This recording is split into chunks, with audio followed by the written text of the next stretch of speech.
Dans la poursuite de la présentation des 14 livres de la librairie de Management Form, nous allons aborder dans cette vidéo le 5e livre axé sur la gestion des ressources humaines, GRH. Le livre répond à une problématique. Comment attirer et développer des compétences au sein de l'entreprise? Il est fondamental de bien gérer le personnel de l'entreprise pour plus d'efficacité et d'efficience dans un environnement épanoui. La gestion des ressources humaines peut se définir comme l'ensemble des activités qui visent la gestion des individus, dans le but de contribuer à la réalisation de la mission, de la vision, de la stratégie et des objectifs organisationnels. Le livre aborde dans un premier temps, le comportement humain dans les organisations. Si l'on veut appréhender le comportement des individus au travail, il faut préciser selon quelles structures vont s'organiser ces déterminants. Il s'agit d'une structure à 4 niveaux. 1. L'individu, salarié de l'entreprise, son comportement est déterminé en priorité par des facteurs de personnalité, statut, rôle, aspiration, perception. 2. Le groupe, chaque individu appartient à un ou plusieurs groupes. Il peut s'agir de groupes de travail, un département, ou hors travail, famille, amis. Le groupe constitue sans doute la cellule de base sur laquelle le manager devrait raisonner, plutôt que sur l'individu, cohésion, conflit, coopération, compétition, normes, leadership. 3. L'environnement interne, il s'agit de l'ensemble des facteurs organisationnels, structure, caractère bureaucratique, type de leadership, niveau de délégation, culture d'entreprise, climat social, technologie utilisée. Ces facteurs conditionnent et même induisent des comportements d'implication plus ou moins grandes de la part des salariés, dans leur travail. 4.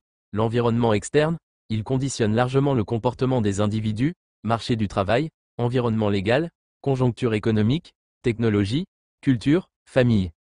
Il est, par conséquent, fondamental de prendre en compte ces éléments pour gérer le plus efficacement possible le personnel de l'entreprise. 3 courants de pensée sont apparus pour analyser le comportement humain dans les organisations: l'école classique, qui est une vue rationnelle s'intéressant à l'individu; l'école des relations humaines, qui est une vue naturelle s'intéressant au groupe de travail; l'école moderne, qui est un système ouvert de l'organisation s'intéressant à l'environnement interne et externe de l'entreprise. Le livre aborde ensuite la gestion des ressources humaines, GRH, dans ses grandes lignes. Le management, dont découle la GRH, est la mise en œuvre des ressources de l'entreprise pour atteindre des objectifs. La GRH est une fonction à planifier. Elle part d'une réflexion stratégique, suivie d'une prévision des besoins en ressources humaines, RH, d'une prévision de la disponibilité en RH, d'une analyse de l'écart et de la planification des actions en RH. Il faut affecter le bon profil au bon poste et au bon moment. 1.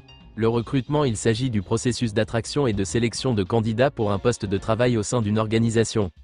2. L'intégration en entreprise. Une fois le contrat signé conjointement par l'employeur et le candidat, il faut assurer dans les meilleures conditions son accueil et son intégration. 3. La gestion des carrières. La gestion des carrières consiste à concevoir dans le temps les parcours de carrière et la succession des postes occupés par les salariés. 4. La mobilité. La mobilité est le fait pour un salarié de changer d'emploi. Il peut s'agir de mobilité interne, promotion, réaménagement; mobilité externe souhaitée, on parle de démission; subie, on parle de licenciement. 5.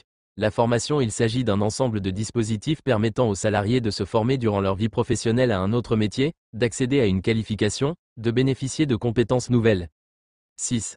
La rémunération. La rémunération est la contrepartie du travail effectué par le salarié. 7. L'évaluation. L'évaluation est une pratique de GRH qui permet de juger le comportement d'un salarié dans l'exercice de ses fonctions. 8. La gestion des conflits. Le conflit résulte de l'opposition de sentiments, d'opinions, d'intérêts.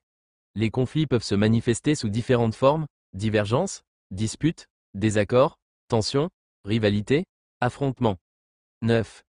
La gestion du stress. Un état de stress survient lorsqu'il y a déséquilibre entre la perception qu'une personne a des contraintes imposées par son environnement et la perception qu'elle a de ses propres ressources pour y faire face. Le livre aborde enfin les enjeux et les défis de la gestion des ressources humaines.